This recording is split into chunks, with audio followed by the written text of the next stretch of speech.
Recording in progress. Good evening. I'd like to call the meeting for the Carpinteria Valley Water District to order. Can we have a pledge of allegiance, please?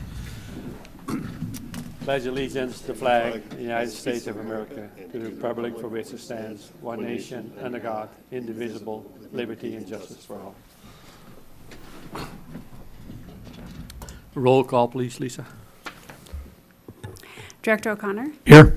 Director Holcomb? Here. Director Balch? Here. Director Roberts? Here. And Director Van Wingerden? Yes. 5 present. Then item number 3, public forum. Any person may address the board of directors on any matter within its jurisdiction which is not on the agenda. None. Then we go on to item number 4, the consent agenda. 4A, the minutes of the regular board meeting held on February 11, 2026. Any questions?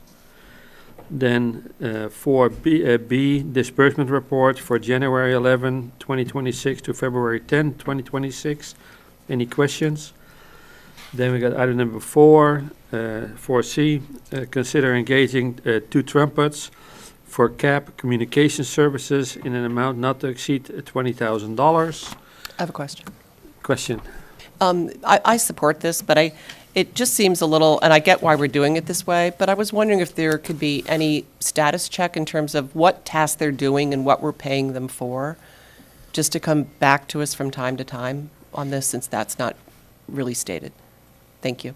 There weren't a lot of specifics. Do you want me to respond? Or? Yeah. Through the chair, outreach is unpredictable, if you will. So essentially, the way you approach it is you create an outreach plan, which we've done, and then you generally outline what types of outreach you're going to do and what messaging you're going to do. And then as things sort of happen, you have to be prepared for, let's say you're heading into construction and there's an uprising because such and such street is going to be closed for a day. Right. We have to get ahead of that. And so it's hard to scope out outreach, but we can certainly do reports. In fact, under the GSA meeting tonight, I will have an updated report on some of the outreach activities. And I don't mind after the fact. I'm not asking you to come back and have us approve every little, thing, nothing like that. Just if you could give us a status report, here's what we asked them to do, and here's what they did, and here's. Thank you. I'm good. Okay, we got 3 items, and we need a motion with the change that Polly asked for. Polly makes a motion to approve the consent agenda and on regard to item C, they'll have status reports for us. Thank you. Second. We got a motion and a second. Any more discussion? Roll call, please. Director O'Connor? Aye. Director Holcomb? Yes. Director Balch? Aye. Director Roberts? Aye. Director Van Wingerden? Yes. Motion passes 5-0. Then we got item number 5, unfinished business, none. Then item number 6, we're going to adjourn to the regular board meeting of the Carpinteria Groundwater Sustainability Agency.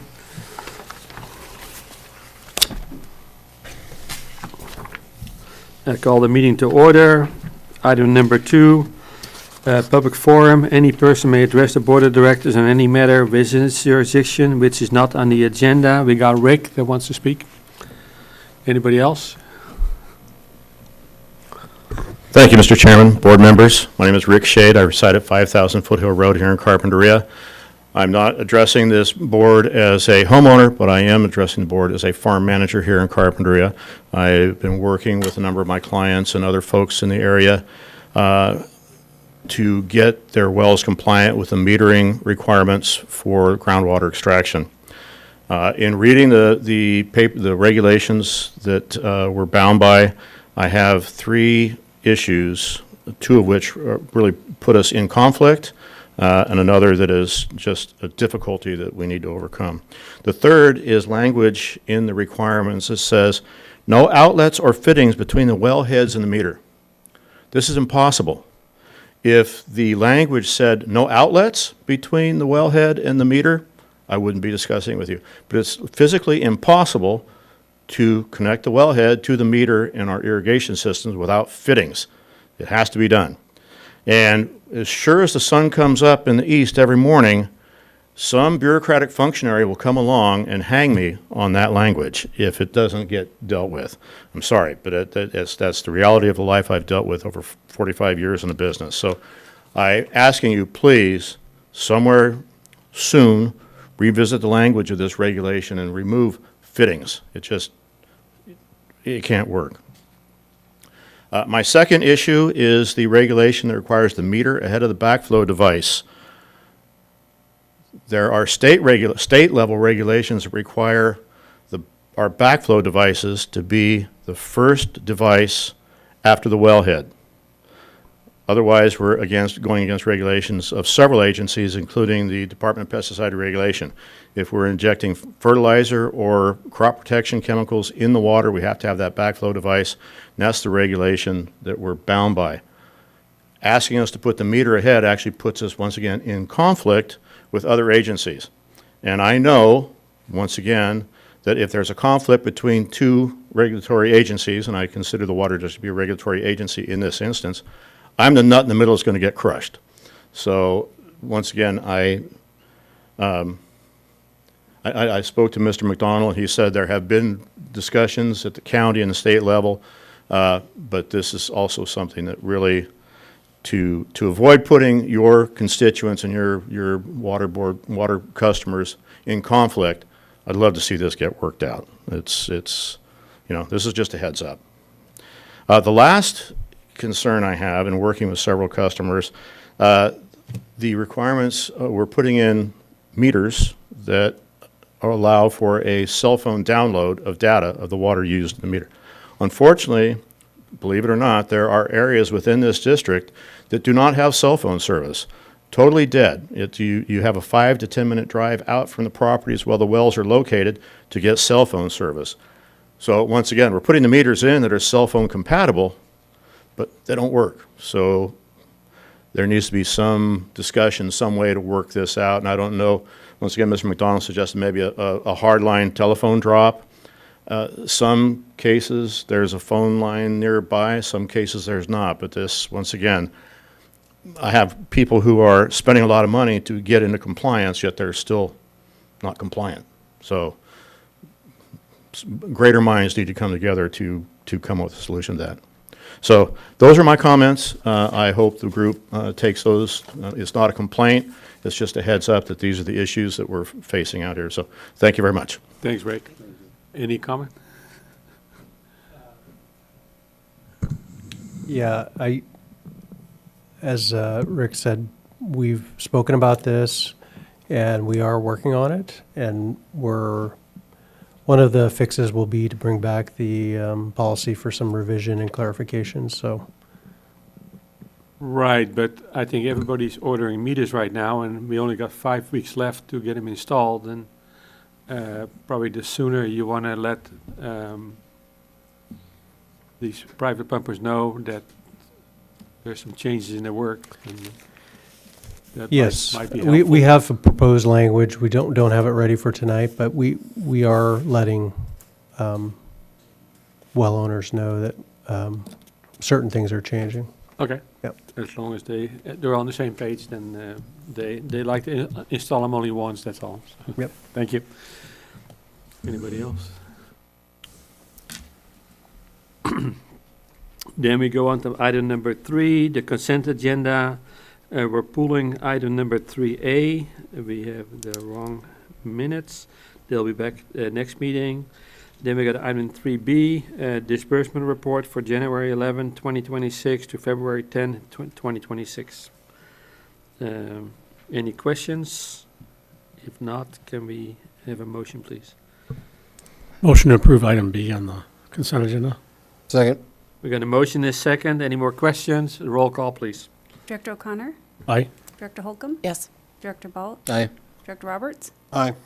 Director Van Wingerden? Yes. Motion passes 5-0. Item number 4, unfinished business, none. Item number 5, new business, 5A. Consider authorizing purchase order for Badger Meter Inc. for endpoints in the amount not to exceed $50,000 for action. Kelly?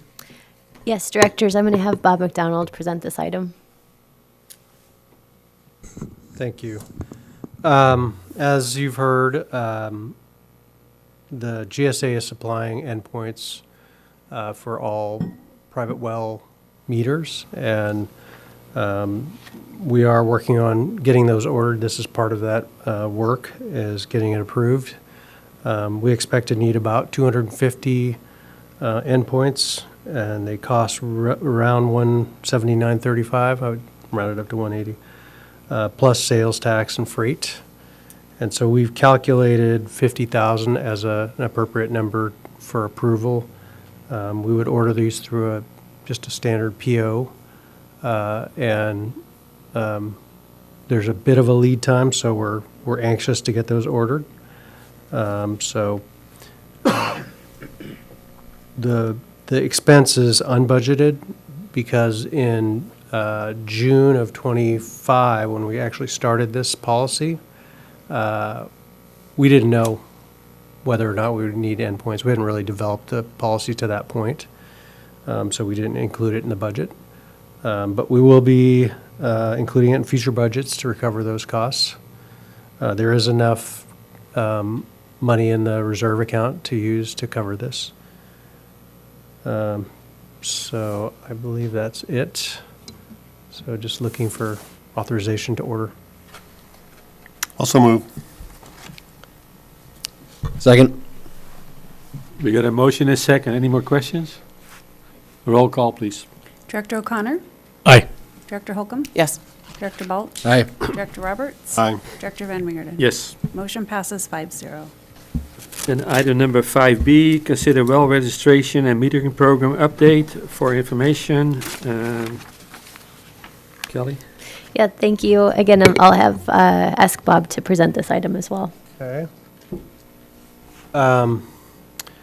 So this is a little dashboard that we put together, and the numbers seem a little bit strange at this point, but will eventually be a little bit better, more representative of what's happening. So we have 386 wells identified in the basin that are intersecting the GSA boundary. Some of those are destroyed wells. I'm sorry, not destroyed, abandoned wells, and some of those are lost wells. So unlikely that we're going to need 386 endpoints and meters. So it's probably somewhere more in the 250 range. So wells where something has been submitted, there's been 16 submittals. I know you can't read this. So this 12 is wells with all paperwork complete, and then this 4 is paperwork submitted but not but incomplete at this time. And so we're just at the beginning of this process, or this I guess compliance. A lot of the well owners have been calling, and I think we've got a head start. Should be in the next month. A lot more we're expecting. So as I said, GSA is receiving numerous calls regarding the program over the past several weeks. Lots of questions, lots of wanting some clearer guidance. Because of that, the CGSA will be hosting an open house on March 12th to provide assistance to well owners, and will help fill out forms and answer questions about meter installation. And then, as we talked about just a moment ago, staff is going to bring a few modifications and clarifications on the policy before you on March 11th. Those policies do include the items that were mentioned moments ago, and then a few others, including removing a condition for no insertion meters and clarifying what we're looking for in that with respect to those types of meters. This is a little flyer that we're going to be advertising in the Coastal View tomorrow and a week from tomorrow. It says basically that we're holding an open house for registration and for assistance for the well program. We've been, as I mentioned, we've been doing a lot of outreach since January. So we've been focusing on a couple of things, mostly the 3/31 deadline. We submitted in January to area news publications in Santa Barbara and Ventura County and the Ag Commissioner's Office.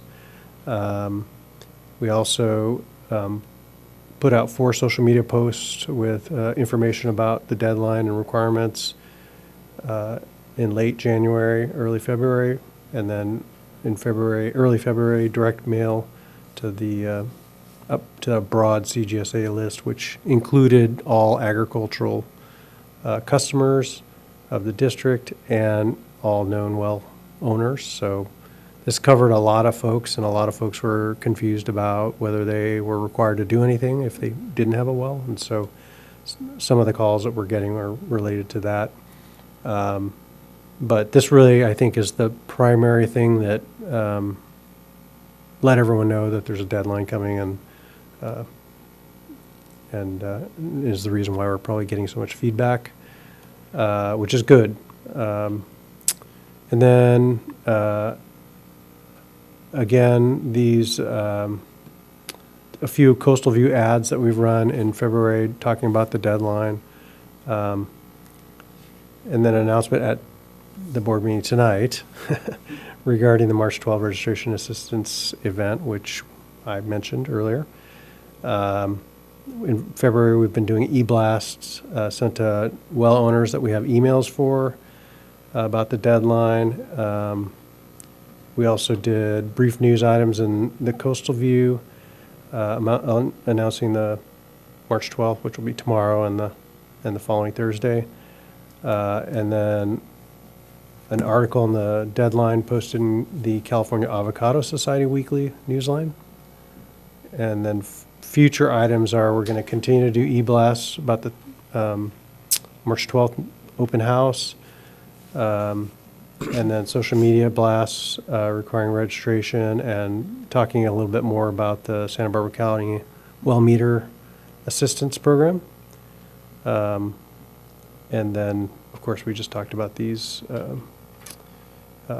open house ads that are tomorrow and the next Thursday. So. A couple of comments. So that list, a lot of that stuff is February, which makes me a little nervous for people. Clearly 16 out of 250 is not a big uptake. I mean, if we're proposing to make changes to it at our next board meeting, it seems like we're giving people 19 days to figure it out. You know, I don't know that that's enough time or a reasonable amount of time to implement, you know, this kind of project. Well, it's been out there for a long time. The changes are, I think, easing the requirements as opposed to making anything more difficult. Sure, but I guess if I'm listening tonight and I hear we're going to make changes in 2 weeks to this, I'm not going to do anything for 2 weeks. I'm going to wait to see what the changes are. So I guess I'm just worried that that timeline has been so compressed. And I mean, we're listing a lot of things we've done, which makes me even more nervous because we're saying, look at all this work we've done. Like, we're laying the groundwork for people not to be able to say, well, I didn't know, which is fine. But if we're going to make changes to it, I think it's worth discussing or considering what that implementation will actually look like in a compressed time frame. To that point, could we do a special meeting sooner? Regarding the changes, Uh-huh. certainly we could. I mean, I'm trying to find a way to give them more time, either to extend the deadline or to not wait 2 weeks to have this issue. I have a question about the changes that I mean, no fittings that Rick brought up, that's unreasonable. There's going to be fittings. We just don't want anything that would allow you to bypass the meter. So that language will be recrafted. That'll be administrative. The one about which goes first, the RP device or the backflow preventer and the meter, my question, I guess, is to you guys over here and staff. Do the regulatory agencies that want that backflow device right before the meter, are they aware of this problem and realizing that a meter isn't a appliance that could cause an introduction of a contaminant? Do they feel as though that still needs to stand, the meter can't be in front, or have you heard any feedback from them at all? You know, the state well standards which is what they're going by, is not that clear on, it does talk about having a testable backflow device upstream of any injection of, chemicals or fertilizer. Whether that's right up against the wellhead or not, I don't know.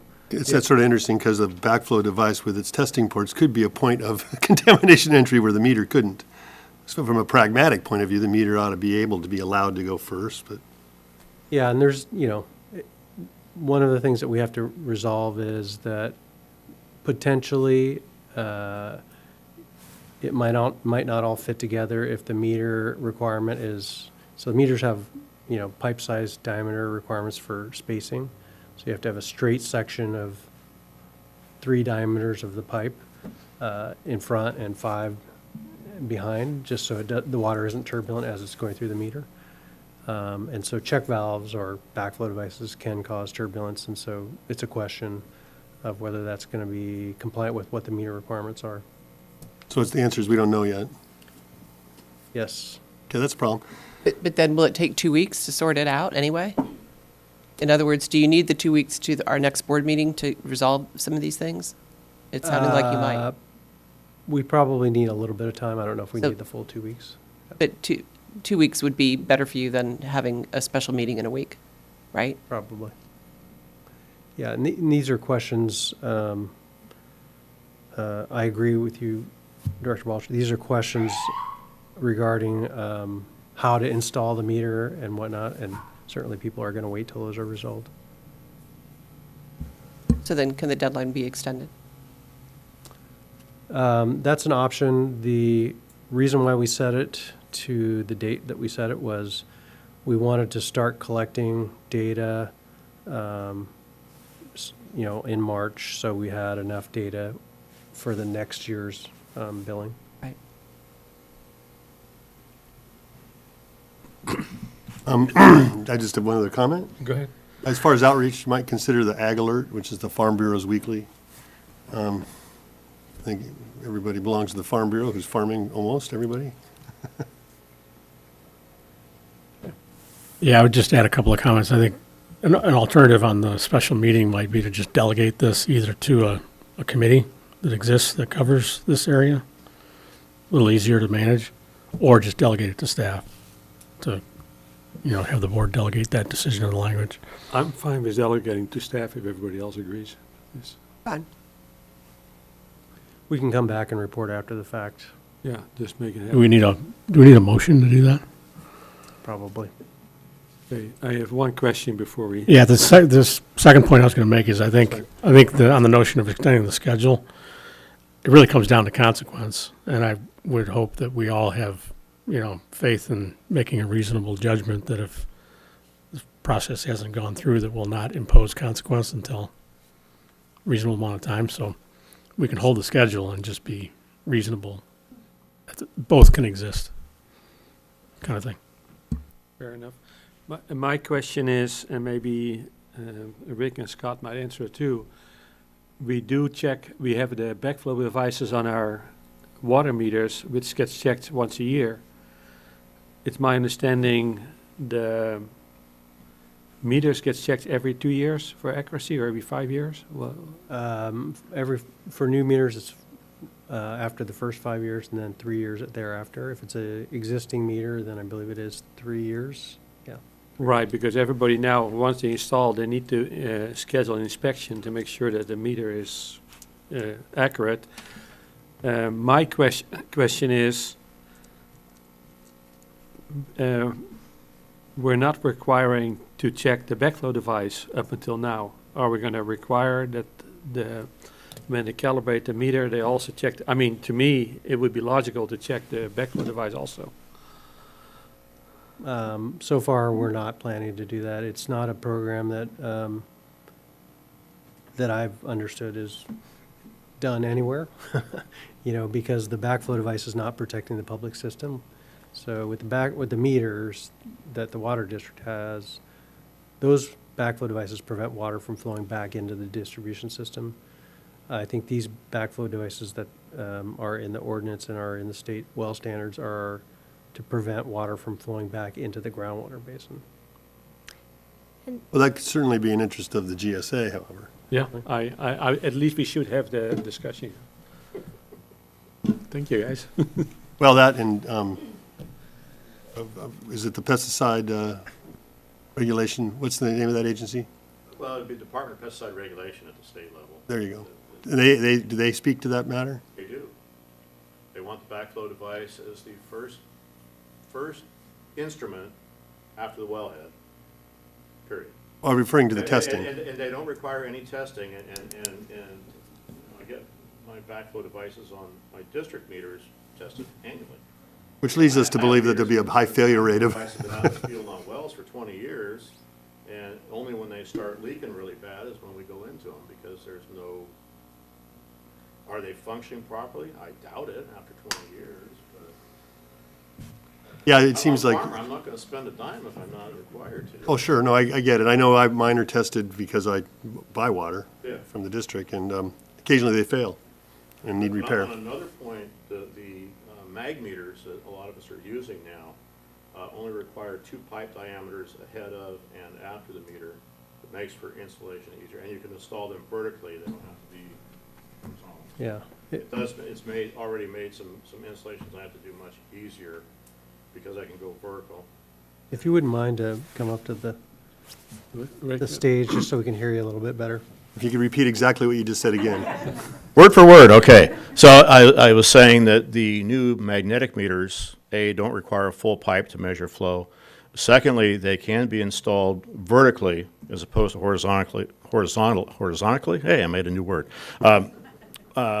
They can go either perfectly horizontal or perfectly vertical and still get an accurate read, which sometimes makes for an easier install. And they only need 2 pipe diameters ahead, 2 pipe diameters behind the meter, avoiding that turbulence issue that plagues mechanical meters. Thanks, Rick. I have a question then. I think we should have in one of the next GSA meetings, a discussion whether we should require these backflow devices to be tested because, and again, don't shoot the messenger, guys, but we all know they're going to fail. Whether it's 5 years or 10 years, they're going to fail. So if we're going to protect the groundwater, that's a GSA question. So if we can just put it on the one of the agendas or get the information first. Right now, you're telling us the state does not require. That's correct. But if we care about our groundwater basin, we should require them. That's why I have a backflow device.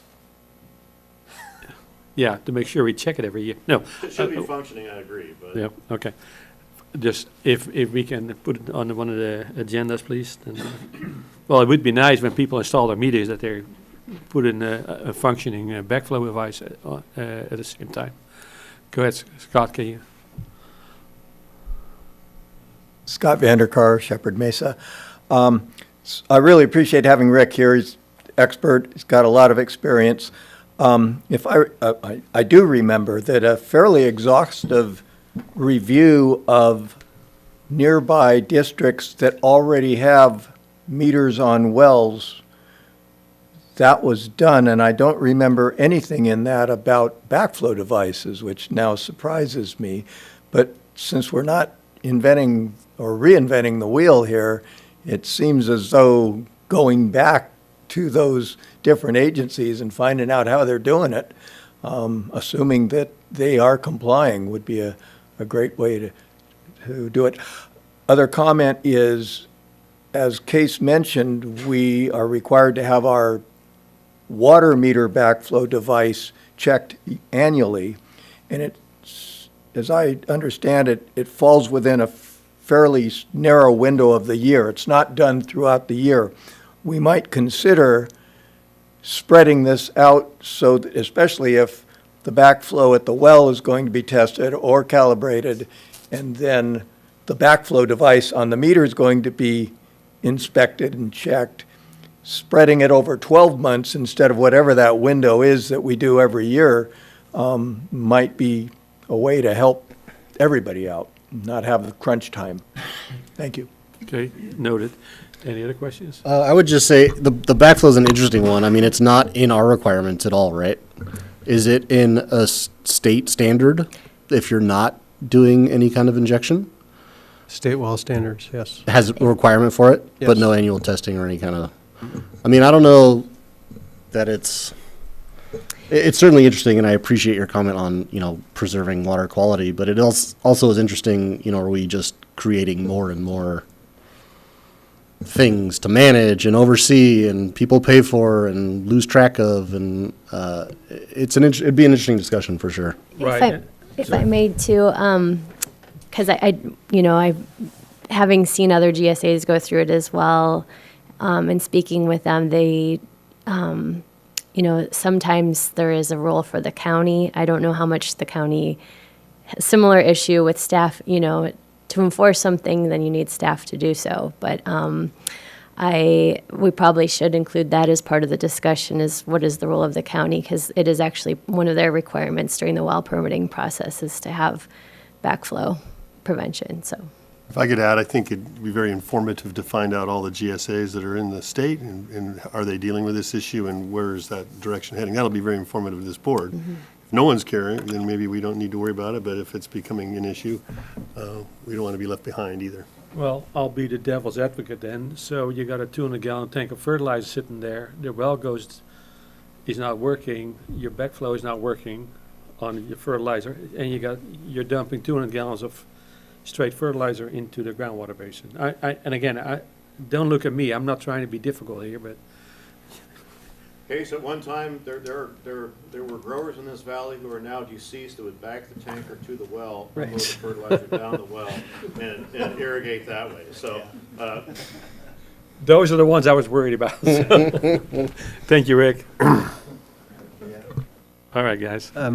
Just to add kind of a closing comment on this, we have been talking with the county environmental health, who manages the well standards in Santa Barbara County, and they are considering this issue. We brought it to them and asked them, is there a requirement to put these backflow devices? Are they backflow devices? Or are they check valves? Or are they, if they're, testable backflow devices, then who's making sure that they're working? And so we've talked to them, and they are considering those things. Whether they'll do anything or not, it's hard to say. Go ahead, Patrick. So will you entertain a motion to delegate the language Yes, revision if to we can have a the, motion to that. I'll make a motion to delegate the, Oh, Yep. point of order.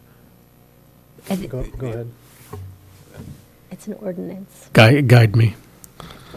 Yeah, I'm sorry.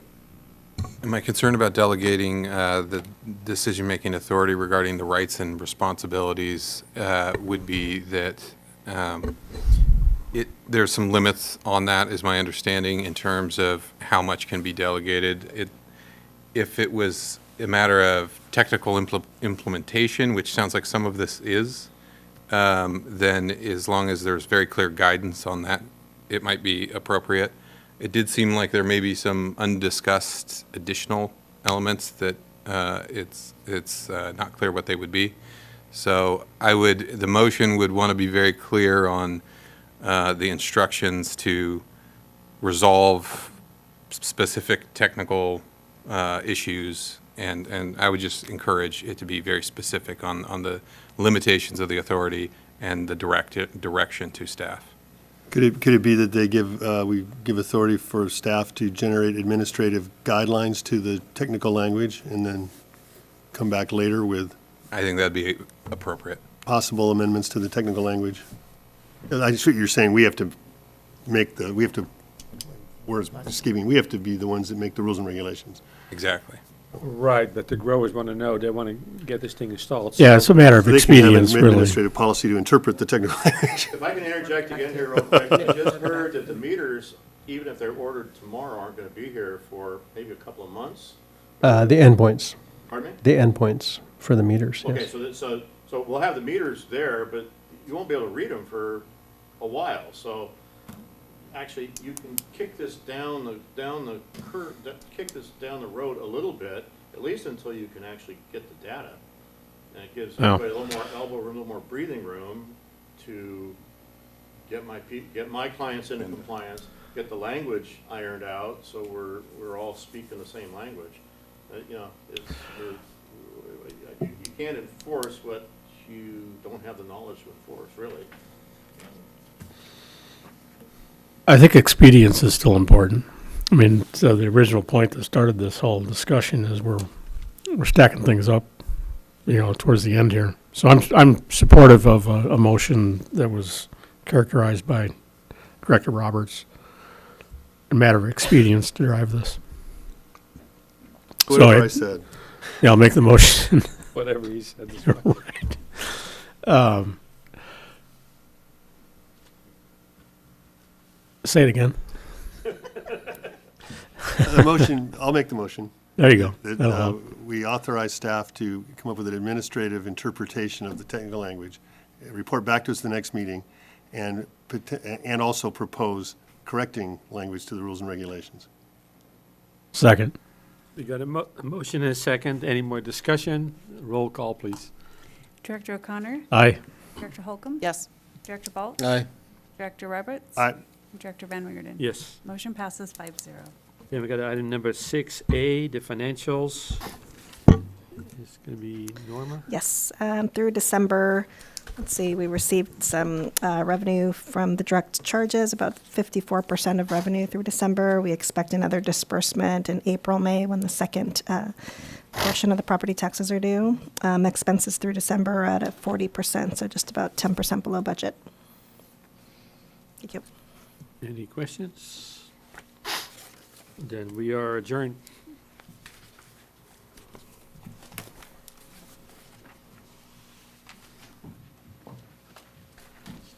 Okay, item number 7, reconvene to the regular meeting of the Carpinteria Valley Water District. Again, we got item number 8, new business, 8A, consider preliminary water rates and charges for the year 27 to 29 for information. Kelly? And a Yes. presentation by Kevin. Yes, thank you, Director. So the last presentation by that the board had seen was on our preliminary rates, and it covered the new charges related to the CAP project. So this presentation is a more comprehensive overview of all the rates and charges. We have Raftelis, our rate consultant here, Kevin Kostwick, to give a presentation and go over some of the material will be familiar, but on the financial plan, and then the proposed rates and charges. So, Thank you, Kelly. Good evening, directors. Kevin Kostick from Raftelis. We will see rates tonight. They are still draft, and this is information only. Staff will have final budgets in early March, and we'll be back to you on March 11th with final rates. This presentation is identical to what the Rate and Budget Committee saw yesterday. Next. We'll look at a bit of rate structure review at a high level, look at proposed rates for the 3-year rate proposal, again, subject to final budget revisions early next month, and then customer bill impacts. This is just a refresher of what we presented 2 weeks ago on the proposed adjustments to rate revenues at a high level. For reference, our last 3-year rate cycle had 3 years of 7.5% increases each year. This next rate cycle would continue with 2 more years at 7.5% and then 4.5% in year 3. So those are bolded there. And then to look at a longer term trajectory to make sure that over the long term, beyond this 3-year window, we are sufficiently funding cash reserves and meeting debt coverage. That's what you see in the charts on the right. Those planned increases beyond the 3-year window are on the order of 3 to 4% per year. And what that allows for is meeting board reserve policies over the long term and also meeting existing and future debt service coverage, specifically on the state revolving fund loan for the CAP project. And that's detailed in the caption there. $89.8 million project, $50 million in the SRF loan, and $36.1 million in grants. The financial plan also includes the assumption that we early retire or early repay the existing 2016A bonds. That would be paid off in fiscal year 2029, so cash out the door, but future debt service savings beyond that period. Okay? So no changes there from what we presented to you last time around. Rate structure-wise, nothing proposed to change this time around is insofar as our existing rates. At a high level, we have our two user classes, M&I, municipal and industrial users. You see the customer classes that are incorporated in that kind of greater user classification, subject to 3 different charges: basic and state water project service charges, so those are our fixed charges by meter size; capital improvement program charge, which is largely volumetric, subject to a minimum and a maximum and a rolling average based on water use; and then the water use rates themselves. Similarly, for agriculture, a single class of customers, the same set of charges, different nomenclature on some of those. They do pay the same basic and state water project service charges. The capital is recovered through the ag O&M charge, which varies by meter size, and then a uniform water use rate, and a residential equivalency charge for any residential dwelling unit on an agricultural connection. Outside of that, we do have private fire charges, as well as elevation pumping surcharges in the upper 2 pressure zones, and you'll see at the end of this presentation, drought rates in times of declared shortage. I mentioned that there's no structural changes to the existing rate structures, but we do have a couple potential additions. I think we touched on these last time around. Those additions are specific to the CAP project and differentiated between the capital portion of the project and the future ongoing operating charges. The capital piece is specific to the state revolving fund loan.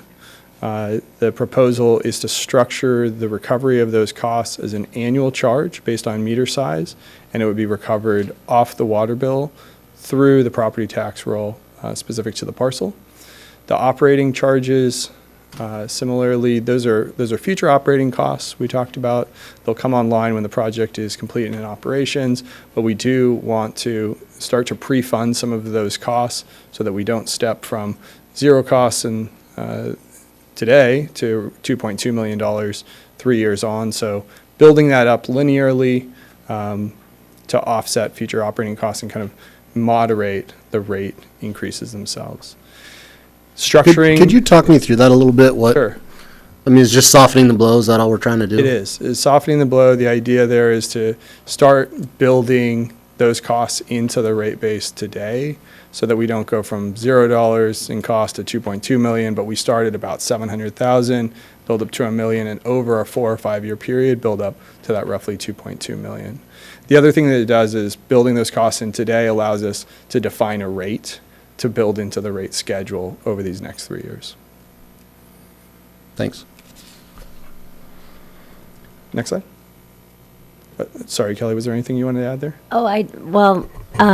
We'll have to come back to the board at some point with the proposed policy on new reserve funds that would be established for some of these, in years where we're collecting funds, particularly for the operational expenses where we don't have the plant operating yet. We're going to be collecting more money than we're spending, so that will go into a reserve account until we have future years where we have more expenses.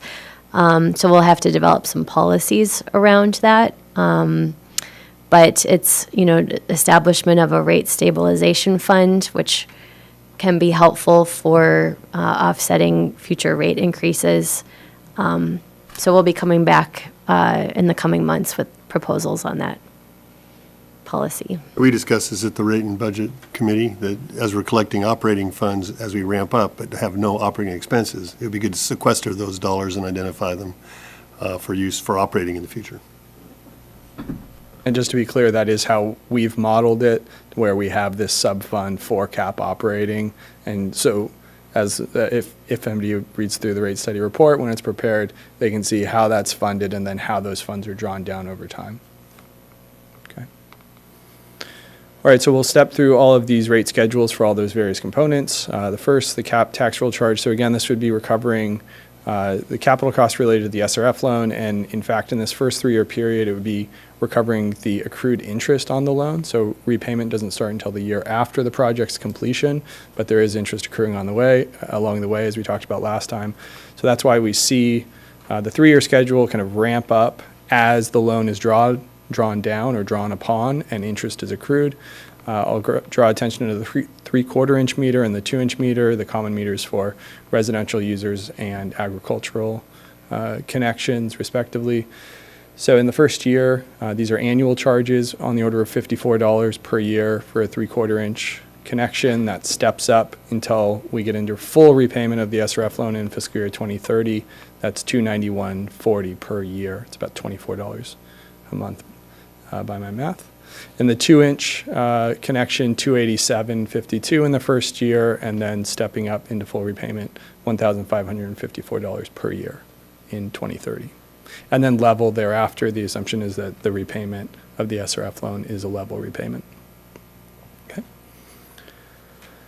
On the operating side, the cap operating costs that we just discussed about pre-funding, those would be recovered through the water bill charges. This would be a new rate component on the water bill. Proposed would be a uniform rate for M&I customers, 41 cents in the first year, 62 cents, then 83 cents in year 3. It does continue to ramp up, obviously, until we get to, again, roughly $2.2 million per year in operating costs.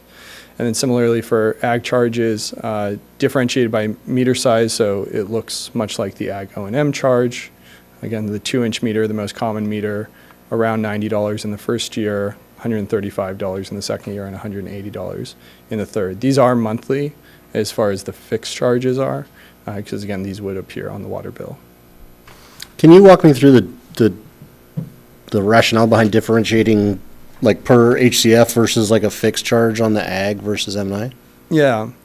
So as we spoke about last time, the convention has been on these types of charges akin to the CIP charge, to have it be volumetric for M&I users and fixed for agricultural users. That's how the CIP charge is. That has been the policy in the past, and so that's the rationale for showing you what you see here tonight. Thanks. CIP charges, M&I, again, pays volumetrically subject to a min and a max based on a rolling period of water use. The proposed charge would increase 21 cents in the first year from $6.45 per 100 cubic feet to $6.68. It's largely due to just updates in the cost of service analysis along the way, as well as an update to the system valuation and how assets and infrastructure are apportioned between M&I and agricultural users. The next is the agricultural O&M charge. Again, by meter size, you see the common meter at the 2-inch mark. The proposed rate would be on the order of $286 per month, roughly $25 increase each month. And same rationale there, updates to the cost of service analysis. And then the other thing I forgot to mention for both of these is just a function of how costs were embedded last rate cycle versus the proposal now to recover capital costs on the property tax roll. So lots of things shifting around for the reasons or the results for those reasons that you see here.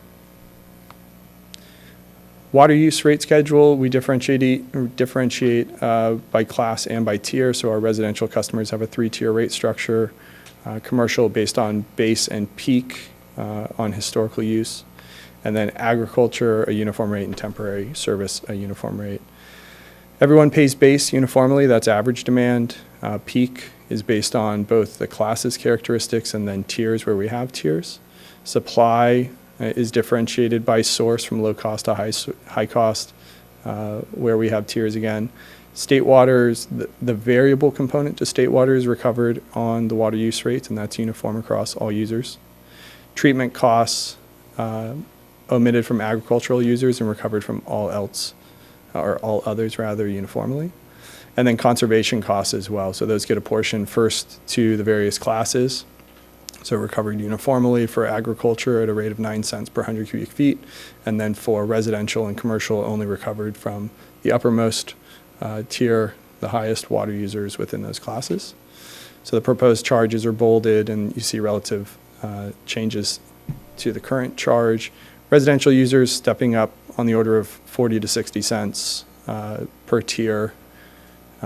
Commercial, similar increases, and agricultural rate, a proposed 15-cent increase. So we talk about the rate revenue increase is 7.5% per year. That's embedded here in those charges that you see as well.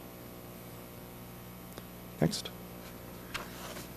So fixed charges by meter size that recover basic service charges, so customer costs, meter maintenance costs, some extra capacity costs, as well as all of our fixed costs for state water, which vary by meter size, and for some classifications like multifamily and hospitality by equivalent units.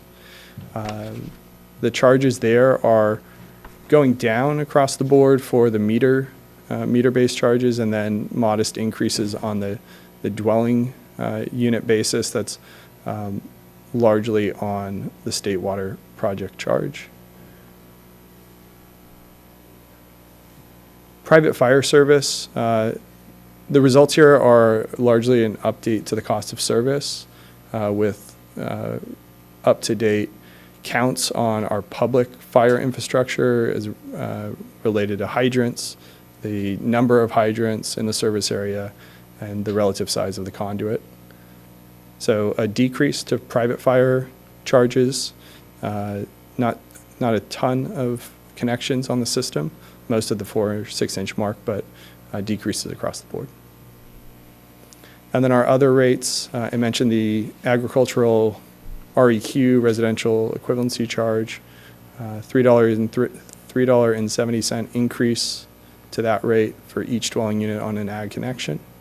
And then the elevation surcharges, pumping surcharges, those recover the variable cost of power of moving water to the higher pressure zones.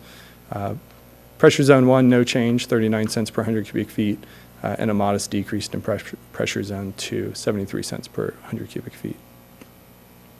So it's getting cheaper for us to pump water up? I don't know if it's getting cheaper. It's relative to the volume of water as well.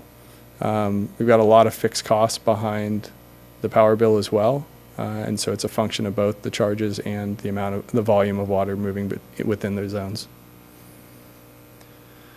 Okay, so we're going to go through a series of customer impacts here, and they build up, so bear with me. And we'll focus, the top table, residential users, we're going to focus on the median user at 700 cubic feet per month with a 3/4 inch connection. The bottom table shows our agricultural users, distribution of volume from low to high. We'll focus again on the median use, 73 units per month, 2-inch meter connection. Based on the rates that were presented in the previous slides and without caps inclusion, we want to show without these new rate additions, how does the water bill change? For the median residential user, it's $3.40, about a 3% increase. For agricultural users, the median use, $33, about a 5% increase. Then we layer in, next slide. Then we layer in the first set of cap charges. We show the operating piece separately because that will get folded into the water bill.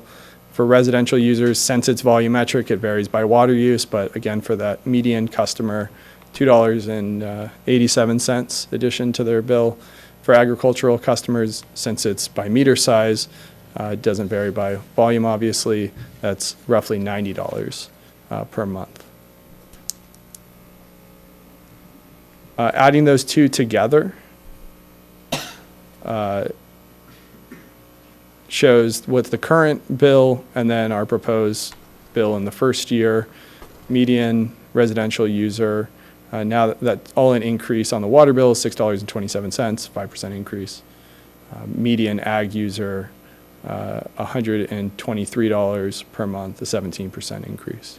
And so it's disproportionately due to the cap operating recovery within the agricultural class as a function of meter size.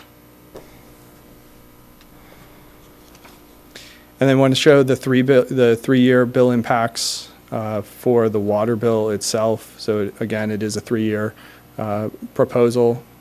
The fiscal year 2027 column will be identical to the prior slide, and then we just wanted to show how those increase in future years based on, again, 7.5% increase in year 2 and a 4% increase in year 3. Next. So then we add in our the capital charges, lots of cap expressions here. What would appear on the property tax roll for residential users, assuming a 3/4-inch connection, $54 per year in the first year, about $4.50 a month. For an agricultural 2-inch meter, $287, roughly $24 in monthly terms. It would be on the property tax bill, it would be paid twice per year, but we wanted to translate things in monthly terms since lots of people think in monthly terms and they know their water bill as a monthly bill. The multi-year impacts on the capital charges, this is just a duplication of a slide you saw earlier in the presentation because that's not subject to the rate revenue increases. This is based on the schedule of drawing on the loan, the construction of the project, and then getting into repayment. So this is just revisiting an earlier slide. And you can see how those increase over the 3 years. Again, recovering the accrued interest on the SRF loan. Kevin, is that something related to the bond council meeting we have on Monday? Yes. So the idea here is to recover the accrued interest along the way. We talked about this in the Rate and Budget Committee. We talked about it with the board last time I was here. To recover that along the way so that we have it in the future to act as rate stabilization, to be able to otherwise offset debt service coverage in future years or for cash needs on the loan. There's a meeting scheduled next Monday with bond counsel just to make sure we tick the box on that so that we can move forward with this approach. And so that'll be part of the presentation. We can communicate that out at the next Rate and Budget Committee and the board meeting. Yeah, I guess I probably was a little early in mentioning it, but depending on how the results of that meeting go, we may have some refinements to these numbers, but it should be pretty close. I just wanted you to be aware that we do have to confirm the terms of our SRF loan with our bond counsel and how we can collect funds and set up reserves. Thank you. So the idea with the capital charges being collected ahead of time, we can't repay until we are obligated to repay, right? That's our understanding, is Okay. that you don't make interest payments along the way, they accrue the interest, and that you cannot make a payment even if you chose to do so, and that gets rolled into the repayment and the amortization schedule. And so the allure of collecting before we can even use it is that we can use it for whatever we want later? Well, the allure is, I don't know if we want to go all the way back, but in the financial plan, 2030 is our low point in projected debt service coverage. And it is above minimums, and I think we might even be above the board, the policy of 1.4. But that is several years out, and so that gives you a buffer that we can put away today to then use as a rate stabilization potentially in that year or a future year. So it's one more tool in the toolbox. We did explore that in the rate and budget. Sorry, we did explore that in the rate and budget. It's basically this tug of war of rate stabilization and risk management. Mm-hmm.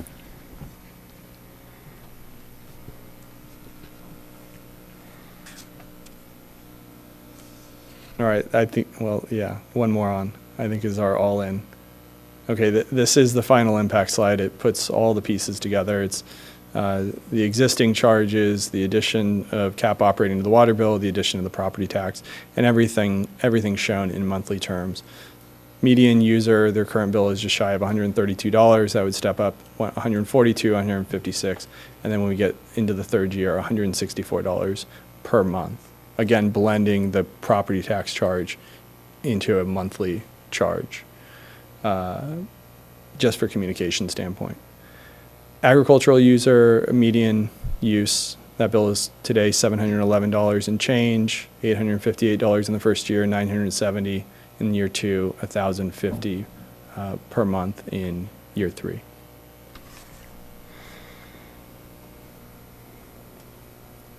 This is just the wrap to reiterate that we've got a 3-year proposal that increased rate revenues at 7.5% per year for the first 2 years, 4.5% in year 3.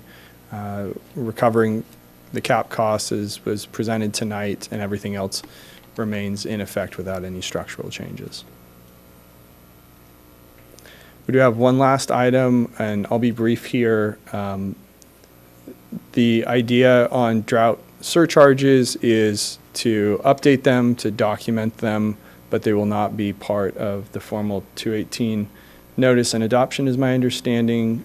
Staff's revisited this and doesn't feel there's a need or that there would be any shortage in the future and in this 3-year cycle at least, and that we want to have them documented should something catastrophic happen, but in the interest of pages and communication to customers, that it's not appropriate to adopt as part of this study at this time.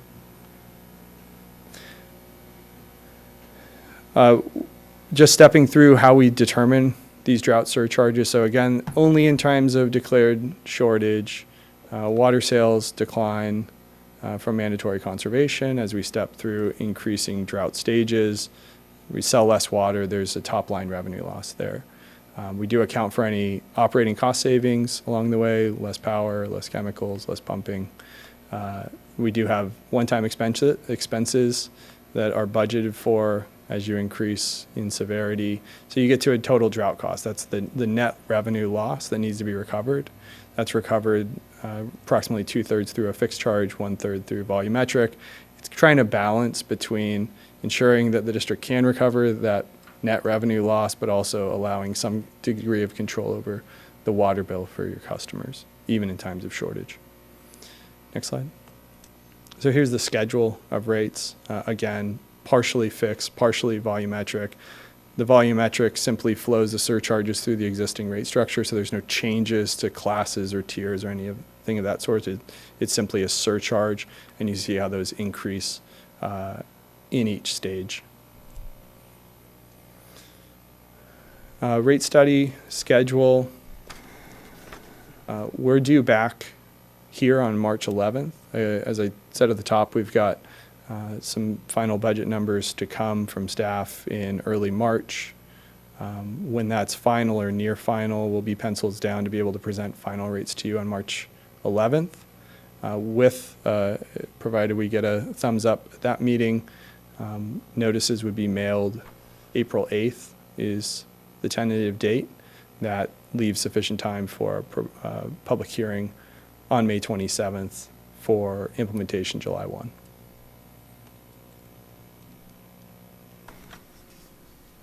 Happy to answer any additional questions. Any questions? Thank you. Thank you.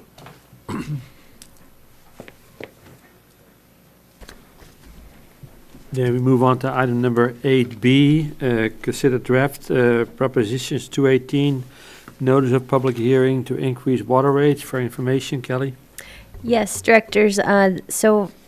We have a very preliminary draft of the Prop 218 notice. Starts on page 18 of the packet, I believe it was. Yeah, page 18. So if you want to turn to that, we don't have a PowerPoint for it. It's really, we wanted to get your initial feedback on the content and layout of the notice. We did go over this with the Rate and Budget Committee yesterday, and I'll kind of, as I go through it, we'll explain some of the recommendations that came out of that meeting as well. So the first page is really just the required information of notifying the date of the public hearing. And then on the second page, we have a bunch, it's a lot of bars, a lot of information shown figuratively of how the bill will be impacted. I will say the formatting is a little bit off right now. That will be resolved. That's just a function of the rate notice being in InDesign software, and then to input charts was a technical difficulty, so we ended up just doing the best we could in PDF for right now, but it will be refined and cleaned up a little bit as we finalize the rate notice. So the way that this is shown is at the top, we have the total charges for fiscal year 27, 28, and 29 on a monthly basis. And that includes the current charges, which is the gray bar, and then it has the additional water bill charges in the orange bar. The lighter blue is the new cap charges on the water bill, and then the darker blue is the cap charges that would show on the property tax bill, but it's broken down on a monthly basis. And then we have examples for single-family, multifamily, commercial, and agricultural customers based on, I believe it's median water use. And then on the bottom, it shows the annual charges, and the intent of having the annual was really to show the total property tax bill. People probably aren't familiar with their water bill on an annual basis, so there might be a larger number than what they're used to seeing on a monthly. But it is, the cost that would be accrued over the entire year. At the bottom, we have information if people have need assistance with their water bill. They may qualify for low-income customers to have, and we have payment plans as well. So just a message to call if you need assistance. And on the next page is a chart showing how Carpinteria's water bills compare to other agencies. We'll add a source of information. This is actually prepared by Santa Barbara County. They take a survey of all the different purveyors, so we'll add the source of information to that chart. On the next page, why does the district need to increase rates? This is just general key reasons to ensure water reliability, to prepare for emergencies, to repair and replace infrastructure, and to comply with water regulations. And then up at the top, we have a pie chart showing how our budget is divided, basically where the funds are spent between admin, water supply and treatment, capital infrastructure, O&M, and cap-related costs. On the next page, actually, I'm going to pull up make sure I'm getting all the comments here. Oh, I forgot to mention a couple things that the Rate and Budget Committee recommended was on the second page to mention how are my proposed charges increasing so that it's clear that they haven't been adopted yet. And then there was a correction on the colors for the blue. It says blue and green bars on how our bill compares with other water agencies. So we will make those corrections. And on the why does the district need to increase rates, to add a message about recently enduring an extreme drought. So I apologize, I was looking at the wrong version, so I didn't get all those comments in as I was going through. But we will make those changes in the next version. The next page, what are my bills funding? We're probably going to change the title of that to say what are some major projects the district is working on. And there's a correction kind of mid-paragraph under the CAP project where it says the chart below provides an example with customers. That's from a prior version, so that will be deleted. On the next page, proposed rates and charges shows all of the different types of charges that will show up on the bill. So this will be populated with numbers once we have the more final draft numbers on the rate study. Water rates and charges, notes and definitions. There was a comment to add to the note on CAP that what's showing up on the property tax roll is related to the capital costs of CAP. And then on the last page, how can I participate? We're planning to change this format to be more of a text and language on how to protest rather than the filling out the form. And with that, I'll take any additional feedback and we can incorporate it as we modify and refine before March 11th. Go ahead, Polly. I thought it was excellent. So I was just going to say the same thing until you had said, Kelly, that maybe this was picked up at Rate and Budget, that how much are my charges, or I'm sorry, why is the district increasing my rates, and what are my bills funding is too similar? So to change that to, major projects or badly needed major projects or whatever, I thought that was great.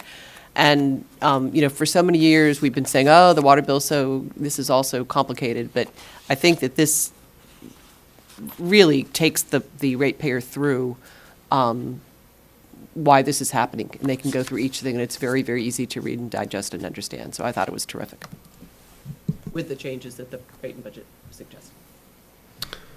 Casey. I know last time we had a language issue that we had to remail. I assume we've made sure we don't have it this go around. Yes, we do. Perfect. And then, I think it's Galita, but somebody's got like an online thing where you can go to and like punch in your meter size and HCF estimate, and you get basically a spit out of what it's going to be. Do we have something like that? Can we implement something like that? Is it? We do have that. Currently, we were actually going to take it down today so we can so customers don't go on there right after this meeting and the rates aren't updated yet. So it'll go back up, I think, probably in May with the updated rates, or April. And customers will be able to go on there and type in their specific information. It's like a bill calculator, basically. Yeah. Sweet. And is there going to be like a QR link on this, or? Just We go to can the add one on website, here or- for I you mean- too. Yeah, that's a good suggestion.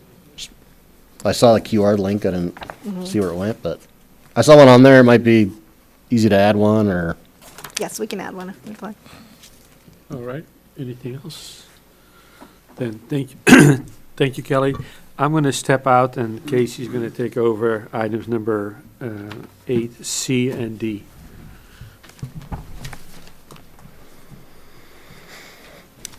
Okay.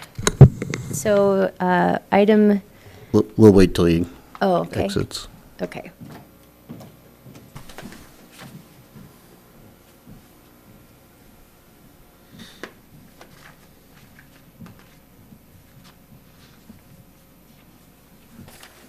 All right, 8C. You're the vice president, did you want to call that? Sure, 8C, consider authorizing a memorandum of understanding with Ag Parcel for cap monitoring wells for action, General Manager Dwyer. Okay, and I'm going to ask Bob McDonald to present this item. I think we have some slides related to it. Yes, thank you. And this slide deck here is for C and D. It's essentially the same topic. So I'm going to run through it, and then you can decide how you want to handle the items. So as you know, for the CAP project, we originally had located monitoring wells on Meadowview Lane. They're actually shown here a little bit further, but they were kind of right at the end of the Meadowview Lane, along with an injection well located right about here. And in discussions with Meadowview HOA, we compromised and agreed to move these monitoring wells over to this ag parcel adjacent to, across the creek from HOA. So now we adopted the addendum to the EIR, and so now these are our focus. And we need the MOU first primarily to get because this is now in the county, to get the permit application for the CUP, CDP in the county started for these wells. Let me see here. And then we also are, because of funding, needing to get easements secured quickly. And so this will get the process started with the MOU and the county application for the development permit. And I think that's it for that. The actual easements themselves will have to be defined.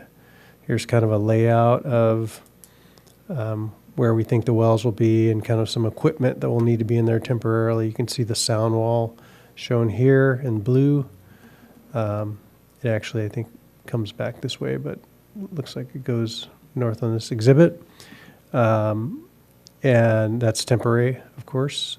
In the end, the only thing here in the way of easements will be is an access easement.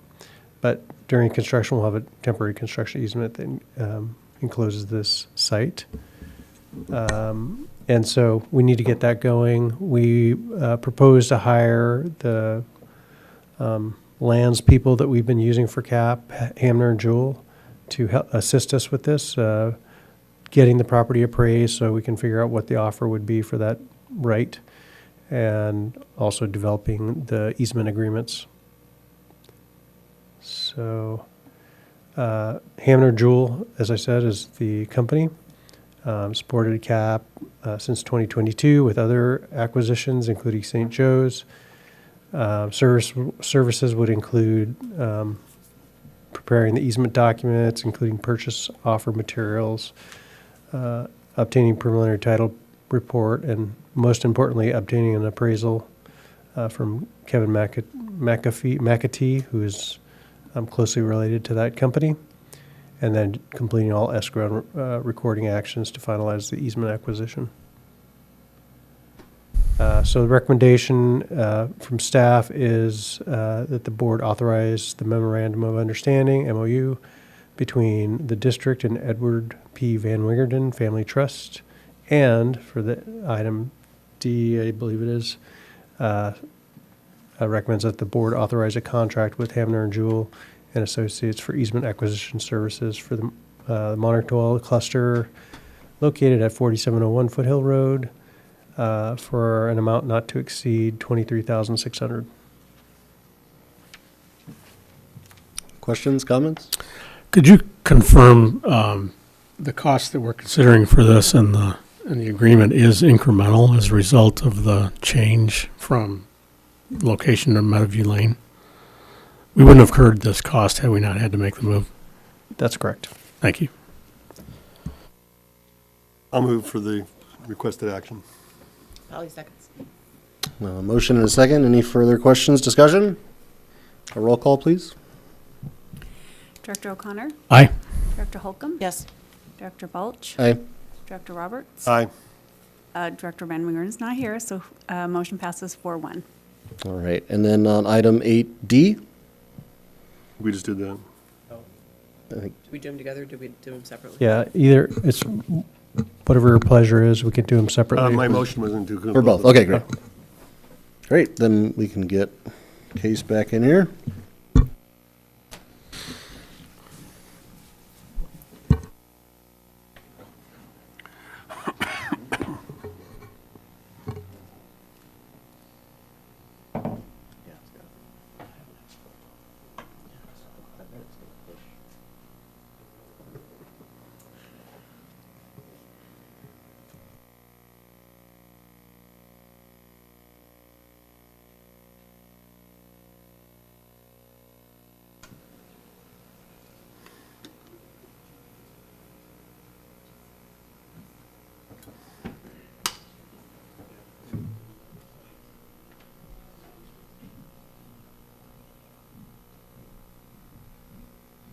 record, it's piped into the lobby, so. Well, outside is easier than.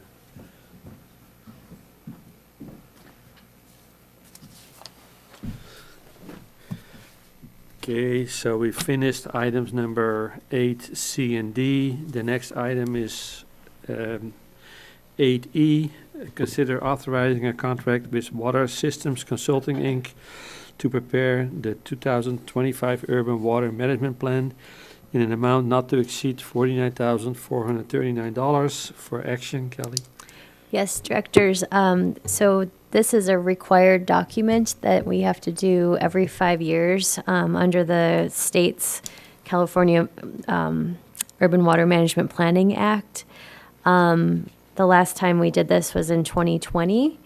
And every time this 5-year cycle comes around, the state comes out with new requirements and guidelines on how to do them. So, and they released those guidelines in January. So there's a very short schedule to prepare these plans and get them adopted. They do require a 30-day public review period, so we'll have to get a draft report by May so that the board could adopt it in June and then have it's due July 1st. So it's kind of a heavy lift for staff to do that internally, especially with everything that we have going on at the moment. So we solicited proposals from a few firms, and WSC is very experienced in this. They are working on about 50 of them right now. So, and they've actually started the process with other agencies. So we'll get the benefit of what they're learning as they've gone through other plans by the time they start working on ours. They're also very familiar with our water supply and the recent analysis that the board had regarding our long-term planning and the modeling that was done for projected demands and water supplies with CAP. So that, I think, will be helpful in making this very efficient to get completed in the short time frame. So staff is recommending that the board authorize a professional services contract with Water Systems Consulting to prepare the Carpinteria Valley Water District's 2025 Urban Water Management Plan in an amount not to exceed $49,439. One additional comment is that because this is a state requirement, it's important that we do this in order to stay in compliance with all the grants and loans we have for CAP. There's a number of reporting requirements that the state has, and this is one of those for the compliance on state funding. How many entities submitted a proposal? We had 3 firms that submitted proposals. Were they near this number? Were they lower, higher? Higher. They were ranged anywhere up to $200,000. So. Who will our staff be reviewing their end product before we sign off on? It's signed off on, just to be sure that they didn't get us mixed up with their other 100 people that they're so busy doing these things. Or so somebody from our staff will crawl through this and make sure that everything adds up. Yes, absolutely. We'll review it before it comes to the board.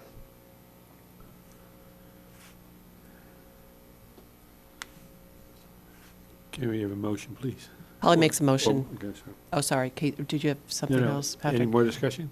I apologize. Okay, so, Polly makes a motion to authorize a contract with Water Systems Consulting to prepare the 2025 Urban Water Management Plan in the amount not to exceed $49,439. Second. We got a motion and a second. Any more discussion? A roll call, please. Director O'Connor? Aye. Director Holcomb? Yes. Director Balch? Aye. Director Roberts? Aye. Director Van Wingerden? Yes. Motion passes 5-0. Then we got item number 8F, consider draft logo and mission statement for information. Kelly? Yes, I'm going to ask Bob to present this item as well.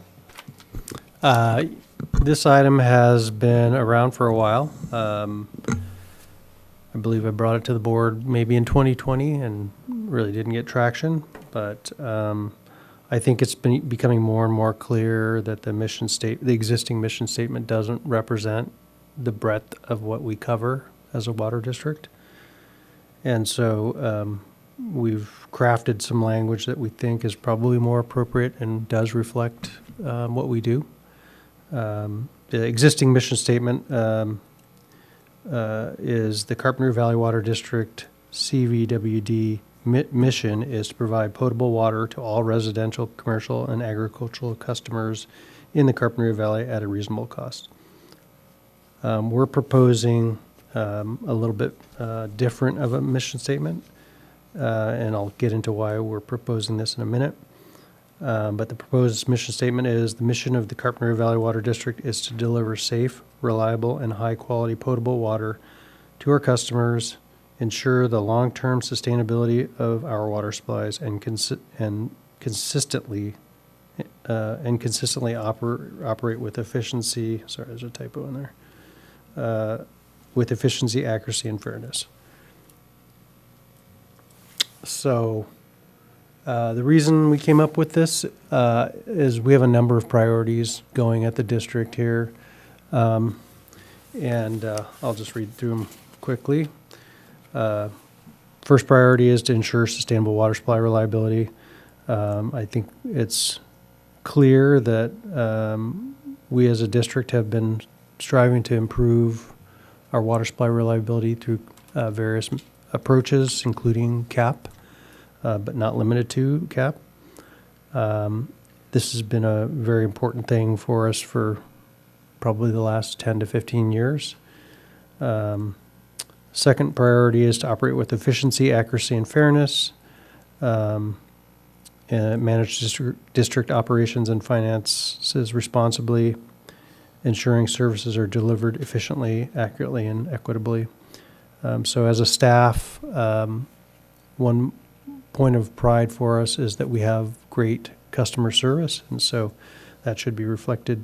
Actually, I'm sorry, jumping ahead. We have good efficiency and accuracy in our work. Then number three, one of our pride points, I guess, is excellent customer service. We want to respond to customers' needs and inquiries with professionalism, respect, and a commitment to high-quality service. So that should be reflected in the mission statement. And then finally, promote transparency and public engagement. Communicate openly with district activities and decisions, and actively seek and consider input from the community. We've had a lot of experience over the last 3 or 4 years where we've been either informed or we recognize that our outreaches could use improvement, and so we've really been working on that over the last few years. As you can see, we've hired a public engagement staffer to help us with that. We've also been working with local public engagement consultants to work on that. So it's become very important for us to make sure that people are understanding and hearing what we're doing. And so with those priorities, I believe that the proposed statement better reflects who we are as a district. This is an action item tonight. It's just to bring you up to speed that we're working on this. We plan to come in a future meeting to ask you if you will approve this, but today we're just seeking feedback. So we did meet with the committee, the admin committee on this several times. I think timing is great for this, for a handoff to Kelly. It's, I think, a really good opportunity for Kelly to put her fingerprint on it and move forward. Okay. I would just note that it's long. That's a long one. I mean, we need 4 bullet points to explain it. I think it's great. I think it could, I've spent some time doing these, and I think it's, the number one goal in a mission statement is to be succinct and be able to spit it out in an elevator. And maybe, it can be tightened up with, and we do this by, ensuring long-term sustainability and consistent operations with efficiency, accuracy, and fairness. Just my thoughts on it, and then I noticed we removed reasonable cost, which is, I guess, appropriate now, but it was an interesting removal that we took it out. Well, yeah, I think our costs are still reasonable given what we're providing. But it didn't really reflect, I guess, as well as some of the work that we've been doing. So I just wanted to more closely align that. The mission statement itself is really just this statement, not the 4 priority points. Yeah. I guess just, I think it's fine. I don't have any big hurt over it, but I guess if you could make it, I mean, if you're happy with it, succinct, I yeah. don't really have it. Yeah, just, it'd be great to be able to say it off the top of your head to somebody. I think it might be hard to pull that one out of the hat, but With practice. yeah, enough mirror time, I'll get it. Okay, that's the first half of this. The second half of this is rebranding the logo. So we've been working on this for a while. We did take this to the admin committee. You know what the existing logo is. If you don't, it's right there on the top of the slide. It's very complicated and has lots of colors, and is similar to the county and the city's logo. And so often you might see a truck with that logo on it, and not, unless you're really fast at reading, you might not be able to tell who it is. But we started with 3 alternatives, and we kind of blended those together with the input of the admin committee. And so this is what we've come up with so far. And there's a little bit of a artistic's interpretation of what these things are. So I'll walk you through it. It's hard to read on there, but so the layered blues convey balance, depth, and structure, reflecting the complexity of the stability of CVWD's integrated water management. The bold geometric typography communicates strength, reliability, and operational clarity, aligns with CVWD's role as a long-term steward of water resources. The waves, the motion in the waves reflect renewal, flow, and proactive planning while subtly connecting to Carpinteria's coastal identity. The 4 waves represent CVW's 4 water sources, reinforcing the district's diversified and resilient water portfolio.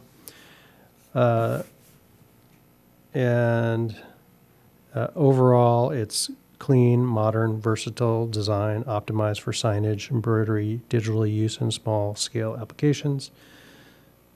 And together, these elements communicate reliability, stewardship, and a modern, unified identity for CVWD. So that's, the designer had all those comments. And then finally, this is sort of some application of That looks better. of the different ways we use the logo. Uniform, trucks, outreach, and just paper and reports. Do we have a sense for, sort of total incremental cost for implementing the logo change? So we're doing a rollout. There's no Right. straight cut over at any time. Just as we run out of stationery, we're replacing it. Right. And I believe Ojai is doing something similar. Carp City is too. I think, these logos, like CBWD's logo and Carp City logo, part of the motivation of it is just the complexity of it in a digital environment. And you can't really reproduce that, and scale it digitally. So I support doing it. I just think we ought to have some sort of sense of what we're spending on it. Yeah. I'm not sure if we'll spend any more on it. We have the designer in-house.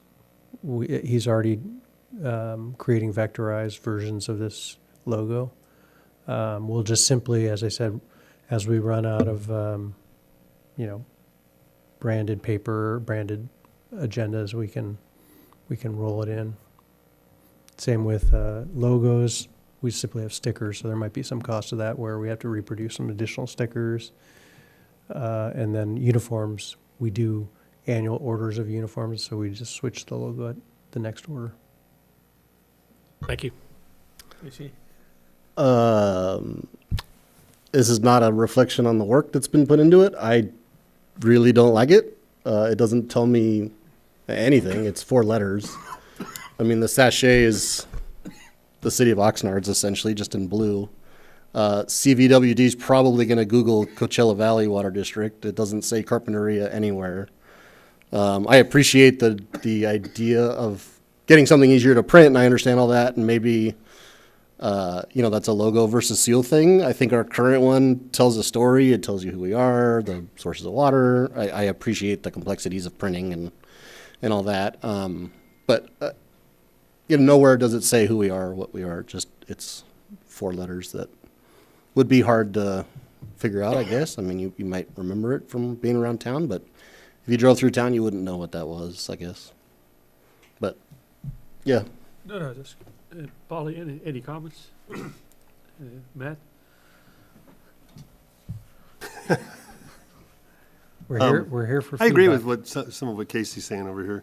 I'd like to see it. I mean, I don't want to jump in late at the game here, but I would appreciate seeing a version of that where the letters are separated, because it confuses me optically, at least on print here.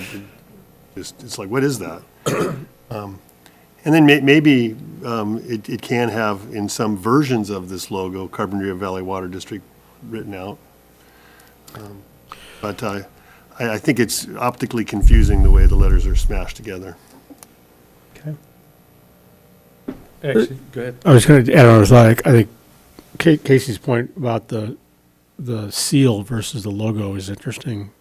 Do we retain the seal? Do we intend to retain the seal, and are we just adding a logo? We had this conversation. I don't believe we have an official seal for the, do we? We do, but it doesn't have a logo in it. It's just a circle. It's Yeah. Carpinteria Valley, just It's the district name. It's just a stamp seal. So we don't have any graphic seal. I was on the board when the committee designed the current one, and it was, again, committee work, and it just came to us for approval. But before that, it was a water drop with Water Willie. Right. Well, to the point about sorry to interrupt, No, it's the point about the seal, isn't that the seal? That's the logo. So when we seal documents, we have just a stamp that we use to seal it.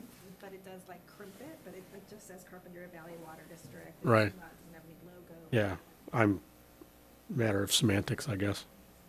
Yeah, so maybe one idea is on certain things like the trucks, which I think it's important to be able to, for the general public to know those are official trucks doing public work as opposed to private companies. Maybe underneath that logo, CVWD with the waves, it can have a banner, Carpinteria Valley Water District. And then maybe not so much needed on the shirts or other things. Maybe the tabletops have it. You just use it at your discretion in different ways. But if maybe we can come back with a version where the letters are separated and everybody could decide if that's better or worse. It's just my thought. And the guys liked the letters, right? The staff, yeah. Yeah, the field, The girls liked the waves, and the guys in the field liked the letters. The logo could say whiskey is for drinking. Is there, sorry to add to the discussion again. Has there been any discussion about any potential trademark infringement with the waves? I mean, does that look like something anybody's seen before? City of Oxnard has it, as Director Balch mentioned. It's super similar at least. Yeah. It's- Well, We- actually, I'll add to that. May not be trademarked, but My family, about 20 years ago, we formed a company called VW Floral Marketing, and actually VW came after us, and they literally told us to shut it down. So, or sorry, yeah, we chose not to litigate, but I'm just saying is there's a VW in there too. So, Volkswagen will come after us. council, what do you think? Haven't spent time thinking about potential trademark infringements with the city of Oxnard, but I'd have to go take a look at that one. I haven't seen it. Can I make a suggestion? And again, I think we had a lot of good comments here. When we started, you had 3 different concepts. I thought, Polly, do we want to go back to those 3 concepts and see what the rest of the board thinks? Sure. I'm just saying, it's, We eliminated the drop because we thought it was too close to sanitation, so that left us with the True. 4 very, rivers, yeah. or the one, and the one that you have here, why don't we just take the words then, but I'm fine, so I agree with Matt or whoever it was, separate them out, that's fine, so it's better, it's clear what it says. And if we don't want to go with the waves because of infringement, that's okay, and I'm also fine just saying Carpinteria Valley Water District below it. And I think there is clip art or, generally public domain graphics of water. There are public domain graphics of waves like that. There's public domain graphics of, wave tops or, I'm sure you can find something that's easily licensable or easily already in the public domain if we want to have, because it does add to the appeal. Well, Case brought up the fact that those four really represent our 4 sources, our streams. I thought that was a great idea. Yeah, and I wasn't suggesting eliminating it, just being aware of the risk. Right, oh, no, sure. Yeah. I don't believe we've trademarked our logo. I doubt that. But maybe Oxnard- Oxnard. Yeah, I was thinking something other than another public, I mean, it's a pretty common utility, right? swoosh for water. Yeah. Yeah. So what's the Could plan? throw me to the curb on You that one, wanna that's fine. take another look at some of the other ones, or, because it looked like there's a lot of different, I respect the work the committee did. Can you separate the letters? Easily. okay, so then, We separate come the back. letters, That- and then do you want to keep the 4 streams? If They we're gave me legally the doing it? I'm fine with that. Yes. so if you want to have the, Is there room to then say below it Carpinteria Valley Water? Yeah, I think as you suggested, we can modify the different uses. So, for example, trucks are really important to ID as the water district, so we could, take the waves off and put the name below. Right, the name might still fit on below. Yeah, It's just That's a matter what of sizing. That's what I'm saying. Yeah. So he's got a little bit more. Yeah, we can play around with it. yeah, you come up with You have it. symbolism, you have the letters that the guys want, and they're in the field, and then you have the identity of what they are, what we are. I think it helps with public trust too. Sometimes you see, I think often you'll see a contractor for Cox Cable out there or a contractor for Frontier, and they'll have a private label on them, and it'll have a little sign that says contractor for whoever it is. And it always, in my neighborhood, I'm always, who is that? Yeah, for sure. I kind of want to know, and I think the more obvious it is for our trucks to be identified as related to the water district, the better. Yeah, so maybe trucks and clothing would be more branded towards identification as opposed to letterhead and. So you'll come back with a couple more variations then, so, Yes. okay, thank you, I think that was good, yeah. Then we got item number 9, director reports, 9A, rate budget committee meeting, February 24, 2026. That's Directors O'Connor and Roberts. You guys already covered everything, or? Well, everything except the one, we had an item on our agenda that was about overhead costs charged to the the groundwater agency. And it relates to personnel assigned to work on it, and should our overhead be fully charged for our employees when they're working on that, or shouldn't it? And I think you're going to come back later with more information, or? March 11th will come with the CGSA budget, proposed budget, so we can discuss it at that time. Okay, thank you. Then we got item number 9B, a COMB regular meeting, February 23rd, 2026. That's Patrick. Yeah, Combs meeting was a record short meeting. It's amazing what a good rain will do to, tighten things up. We should be expecting the unexpended funds refund, I guess is the right way to say it, sometime the next couple days. Our portion of this 1.4 million. With respect to the conditions, as a result of all this rain, Surplus water is now available. The Kachuma spill continues. They've moved the releases to the outlet works and Hilton Creek as a result of the reduced inflow, notwithstanding the continuing spill. The creeks are all flowing great, well above, the target flows. Lake elevation is as high as it can be. I think 754.07, I think is the number. Next meeting is March 23rd. Thank you. Through the chair, just point of clarification, did you say our refund amount was 1.4 million? No. Oh, okay. Our portion, we will get a portion, whatever Oh, that okay. Got it. allocation is, of one. They already spent it. 1.4 million is the total unexpended funds for Combs. I see. We get a portion of that. 11%? Yeah, 11%? Around there, yeah. Okay, well, it's better than nothing, so. Okay, then we got item number 10, General Manager's Report. We got 10A, Financial Report, December 2025.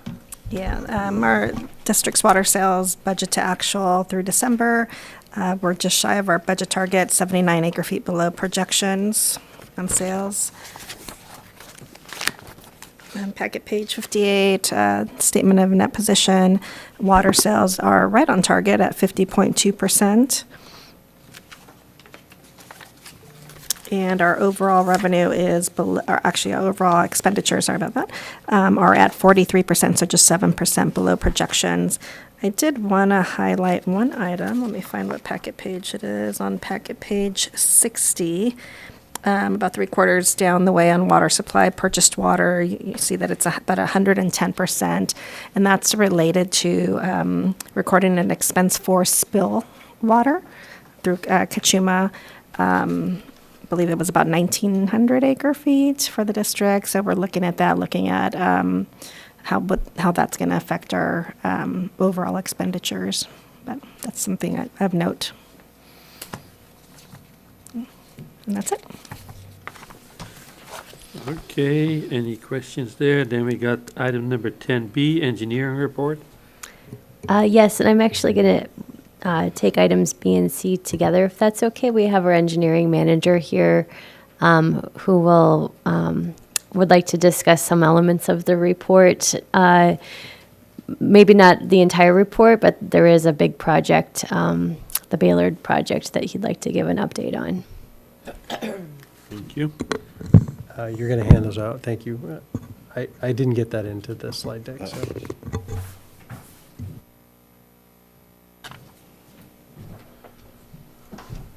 you. Thank you. Excellent.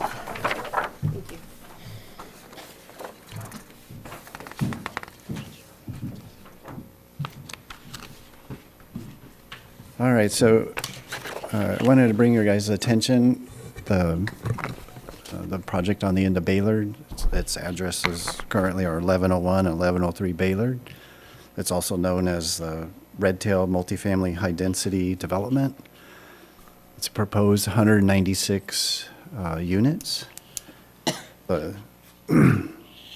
So a while back when at a committee level, when it was discussed about intent to serve letters going out for these large projects, it was suggested that the board be aware of when we send a intent to serve letter.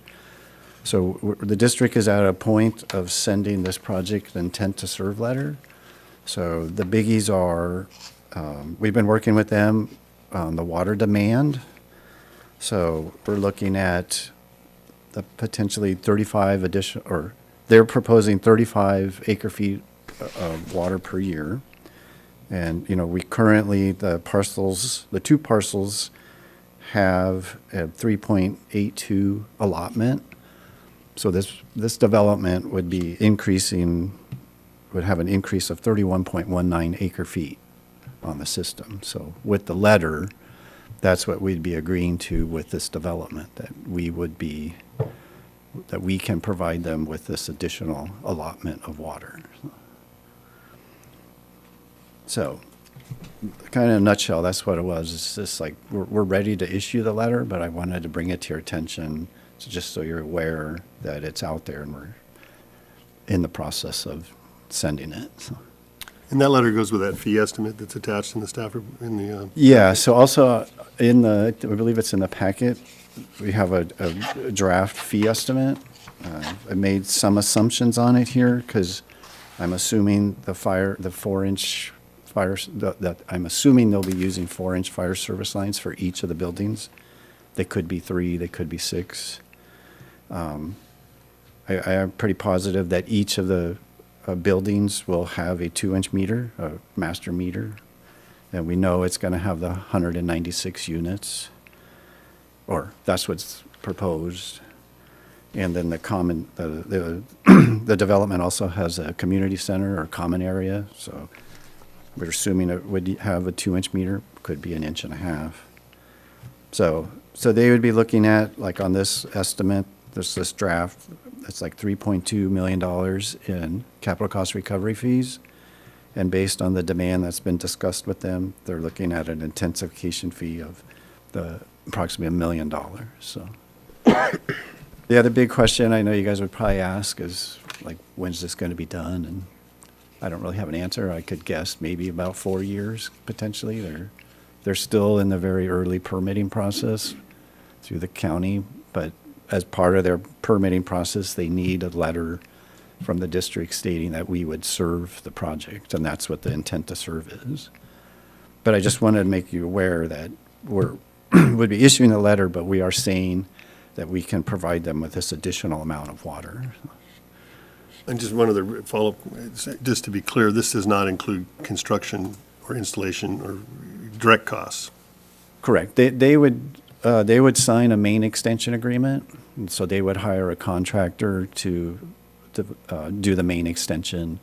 They would pay a bond on that, and then they'd also pay a construction deposit for staff to provide inspection and as-built oversight of the construction. So. And I haven't reviewed the letter word for word, but is that language in there that this does not include installation costs? On the estimate, we put that. So. Okay. How does the increase of 31 acre feet compare to other projects in the district is supported? So we've only had one other one, and that would be the development proposed at tea time, and it was right about the same, because that's 191 units. Right. But historically speaking, we haven't seen anything of this significance. Correct. We've had some, the only other ones that have some size would be the one on Craven, Craven's is Green Heron, but now it's called Seahorse. Recently, we've had the one at the Polo Fields, the Polo Villas project. So, but it wasn't this high of a demand. I got a couple questions. On the demand estimate, I see it's submitted by the project. Do you guys like soft check that? Do you, I assume that's their estimate of 35.01? No. Oh, that's yours. So we've been working with them. They provided us with initial, you guys will like this, provided with the initial estimate. And one of the things we caught was they did it per green book, and they assumed like every shower it was taken was a 5-minute shower. And you're kind of like, well, having 4 daughters, no, you don't take 5-minute showers. So actually the average, like in the California book, is 8 minutes. And so they provided us something that was extremely low, and then so we volleyballed back and forth with them, and this is what we're both agreeing to, this 35. Okay. And then from a I guess staff approval standpoint, at what point, we hear effectively that we don't have enough water in times of drought right now, and so at what point can we not serve? Right? At what point do we have a limit? Is there a limit? Is it any project that comes through? Is it 100 acre feet raises a flag, or is it 1,000 in a year? What's that look like? Current baseline sales are 3,800 acre feet per year. And I believe we have, just being conservative, just if you add up all the water supplies with projected future reductions, I think we have around 4,500 or something like that. So there is a limited amount of water available. That does not consider droughts. That has not traditionally been the way that we look at water supply. We allocate based on normal conditions. And then in droughts, we use other tools to try to manage through that. So I guess what's interesting, or what becomes curious to me, is that the CAP project is driven primarily through drought, and we continue to expand customer base. I guess, so is 4,500 kind of the theoretical threshold? If we started approaching that number, we'd start to have... I think so. I mean, I'd have to go back and add up all the changes to the supplies. But typically, we have 1,200 for groundwater annually. We have 1,000 for CAP. We have about 2,200 for Kachuma, and then state water is about 1,000. So you add all those together. There are some projected changes in the future that may affect that number, but in general, we have sufficient water based on where we're at right now at 3,800. Thanks. Anyone else? Okay, thank you. Yeah, and then that second sheet was just our little, kind of what you're hinting at, Casey, is since we're issuing this letter that's saying this, we're trying to keep a running total of kind of what we've put ourselves, because like I said, this thing could take 4 years to build, but if we're already saying we're going to give them it, we can't can't overspend, so to speak. So, does the extent to serve ever expire? Well, we put on, that's a tough question. We put on the letter, it's valid for 1 year, but mainly just so we can update it relative to capital cost recovery fees. Right. I know we always call it an intent to serve, but we did run into an issue with one development where they're like, no, you issued us an intent to serve. You have to serve us. Right. I mean, Bob can speak better on that than I can. So. Mm-hmm. Yeah, so the way that these development work are that they seek to get all the affirmations of available service. So once you give that to them, then they can move forward and start spending money on their development project. If you then take it away after a year, I think it will lead to essentially some sort of litigation. So we can't really give it and then retrieve it. So we effectively, they have it forever once we issue it? If they want to exercise it, I guess there's probably a reasonable amount of time where there's inaction. We could say, well, you didn't act on this. Yeah. But I think in a project like this, which looks likely that it's going to move forward, they're probably going to be doing a lot of work in the next year to 2 years. Yeah. Might be interesting to understand if it is a possibility, even if it's 10 years or something, whatever that is, so you don't have this project pop up 20 years from now, we don't have enough water kind of thing. Might be an interesting thought. We do try to say in the letter, as the proposed plan, we write specifically the 196 units, and it's this type of development. So I think with the concept, if they came back with something drastically different, we could say, well, no, this intent to serve letter was for this style of project. Again, it could be, that's way beyond my pay grade and legal, but that's the idea of our letter. We kind of say it's for this style and this many units. And if they totally changed it, we do say if the project changed, the letter wouldn't be valid. But Yeah, I caught that. I thought that was good. But to Casey's point, we do say here that that you must renew it annually. So if that's kind of a gray area, should we take that out, or do you leave it in? I like having it in there because Okay. it makes them come. What's nice about that is the county reads that sometimes. Okay. The county reads that sometimes. I liked both of those, the points that you had there. If this project changes at all, and then to renew it. So I'm fine with it as long as we don't have a legal issue. Okay. Because then sometimes the county makes them come back to us and get an updated letter, and then if maybe something's changed in the idea there, if this would be a good point would be the cap project. Now they would be required to have to pay fees relative to cap project or something like that. That's why we have the 1-year concept, so they have to come back and be current with the rules and regs. I like the letter. I thought it gave a lot of good detail, and we set the expectations on what we expect out of them, so. But yeah, I just wanted to give it as an information item, so in case someone asks you, you're not like, huh? Yeah, I think the visibility is great for that very reason. You know, and the next step in all this, I think, will end up being outreach, you know, as these big projects continue to come. You know, this one's county, but we got a couple in the city still to come across. You got a big high rise, you got a tea time, you got all these things going on, and people are just polarized by, Right. you know, why do we keep saying yes? And there's an answer to that. So I think that's important. Well, I'll be the devil's advocate in that one. And again, obviously, you know, I'm doing some things too, but using water as a planning tool eventually will blow up for all of us, because a developer can go and get water somewhere else and use our system to distribute it. And I don't think we want them going there. Just like we lost 2,000 acre feet of private pumping water because of a moratorium that was poorly planned. But I'm just saying is let's look at the whole picture too. And we were, during the really when we were in real dire straits at the last drought, we were one stage from calling a moratorium. If we had gone into the next stage, we would have. Fair enough. That's what we're here for.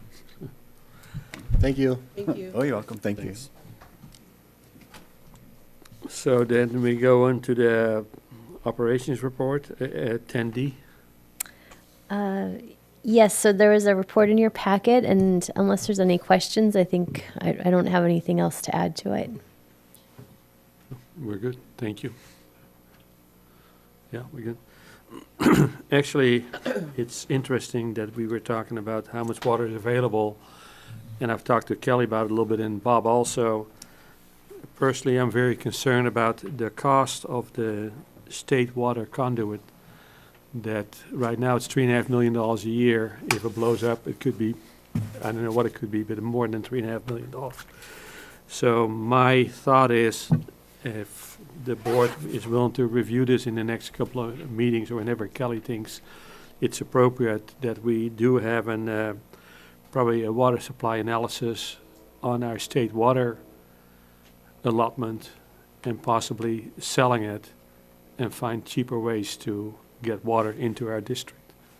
I'm just saying is, not saying throw it out, but it seems to me this is our highest cost of water.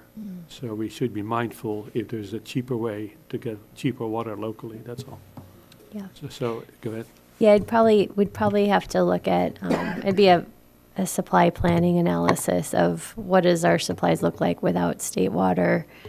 And it would be likely an implementation strategy over the long term, because there's some things that need to happen with CAP, for example, and the Intertie project with Casitas before we would be comfortable, you know, that everything's working the way we thought it would, and that our supplies are secure, and that we actually do have a surplus. But I think outlining that the considerations and what those trigger points would be for when that kind of a decision could be made is probably something we could put together. When you're ready. Go ahead, Kate. Yeah, it'd probably be a great time because we've kind of wrapped our head around it recently with a lot of consultants, and time and energy has been spent in water supply with the CAP analysis, so it might be a good time to at least get that snapshot now. Might be cost savings. We might need some, I'll come back with a proposal, I think, on how we do that kind of an analysis, so. Good. Actually, for me personally, when state cut us off, we still had to pay the $3.5 million a year for nothing. That's why I brought it up. So anyhow, good discussion point.